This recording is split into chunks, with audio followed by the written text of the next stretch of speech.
Hey everyone, still TLR for life here, and I had got a question from, I think the subscriber's name is Hell Messenger, and he wanted me to kind of explain what glow plugs and their temperature mean.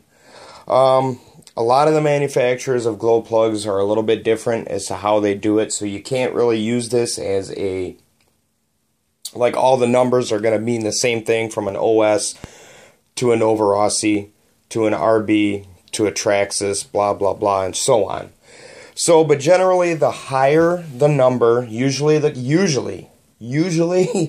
colder the plug. The lower the number, the hotter the plug. Normally, your medium plug is where you're going to have the biggest window for tuning and temperature. What happens is when you get into colder weather, it takes a little bit more heat to ignite the mixture. Now, with the medium plug, you're probably somewhere, the biggest window, you're probably somewhere from like, I don't know, if I had to guess, I would say about 60 degrees to about 95 degrees outside. That's a huge window for a medium plug. Your colder weather would require a hotter plug. A lot of people get this backwards, and they think that cold weather, cold plug, hot weather, hot plug. It's actually the opposite, because if you think about it, the hotter it is outside, the easier it is to ignite the mixture. You don't want to detonate. Now, what I mean by detonate is that your piston is not all the way to top dead center before the mixture fires. So the mixture is actually going to fire while the piston's still traveling up. Now they call that pre-ignition or detonation. Retarded is to where your piston is on its way down already and the mixture fires late. So, you probably pretty much want it right about top dead center, maybe a little bit after, but there's a whole, you could go on and on and on and on about this. So generally, like I said, the colder the weather, the hotter the plug, because it requires more heat to ignite the mixture that is cold going in.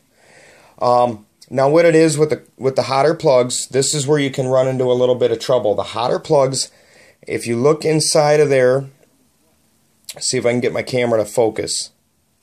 Now, if you can look inside of a glow plug, and I don't know if my camera's going to focus. That's probably as good as it's going to get. Now, the coils that are inside, or the filament, whatever you want to call it, are much thinner.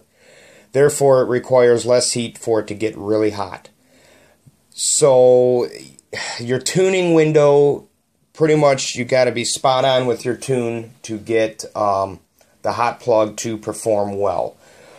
Really, to be honest with you, it doesn't make that dramatic of a difference. You might get a different answer for some of the pros, but they need that extra edge, in order to, have an advantage over somebody. When you're racing at a sportsman level or whatever, it's your engine's still going to run. So generally, especially me, I only run outdoors, but I almost always run a medium plug. This weekend, it's going to be around 50 degrees out. I could probably get away with a medium plug. Right now I'm running a P7, which is medium, and that's an OS plug. I want to get some Nova Rossi plugs, actually. So, this right here, I believe, is a P5 for if it gets really cold. Let's say it's real cold in the morning, say like 40 degrees in the morning. I'll switch to a hotter plug just to make sure. But your tune, the hotter the plug you run, the harder it is for your engine to hold a really good tune. Not that it's hard for it to hold, but it's harder to find it because that tuning window just starts to narrow. Your mixture can be really easily too rich and really easily too lean. So, like I said, it's not going to make too big of a difference, but I mean, if you really want to know, think of it that way. You always want to go, if it's cold out, you want a hot plug. If it's hot out, you want a cold plug.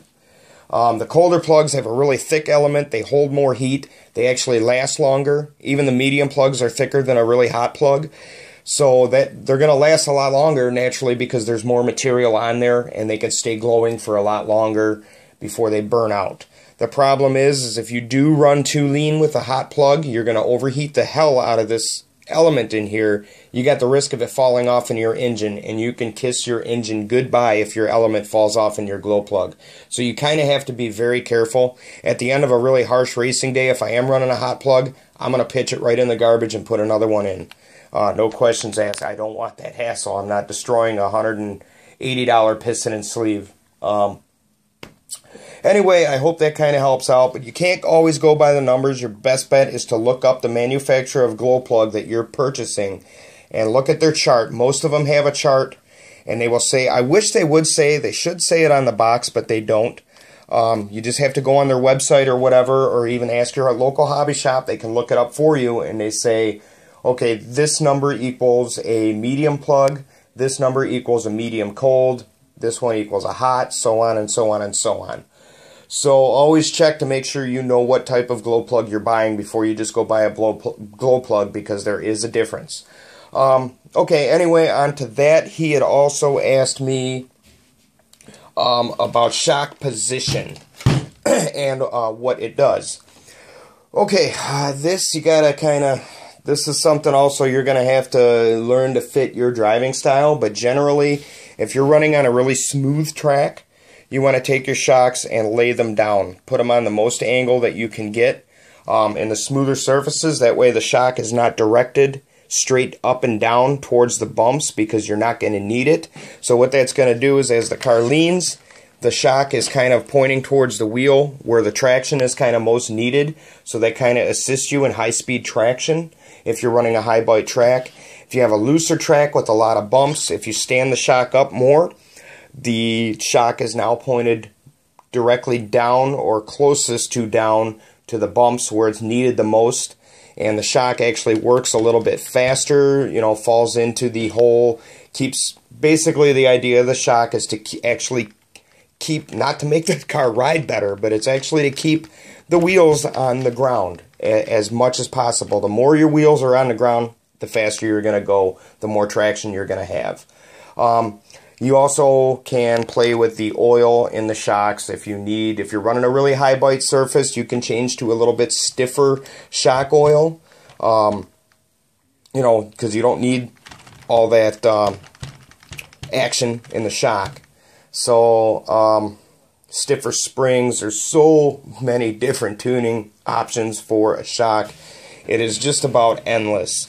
So I'm running an indoor track, and as you can see, I have this on the most outside hole and this on the most inside hole, so the shock is leaning down as far as it can because it's an extremely high bite surface. I mean, it's pretty damn close to concrete almost as far as traction goes when you use the right tire. Same with the rear. I'll spin this around and show you guys. Inside hole, outside hole. Shock's laying down because it's going to be a high bite surface. Now when I switch to off-road, outdoor off-road I should say, I'll probably stand it up and just play with it from there.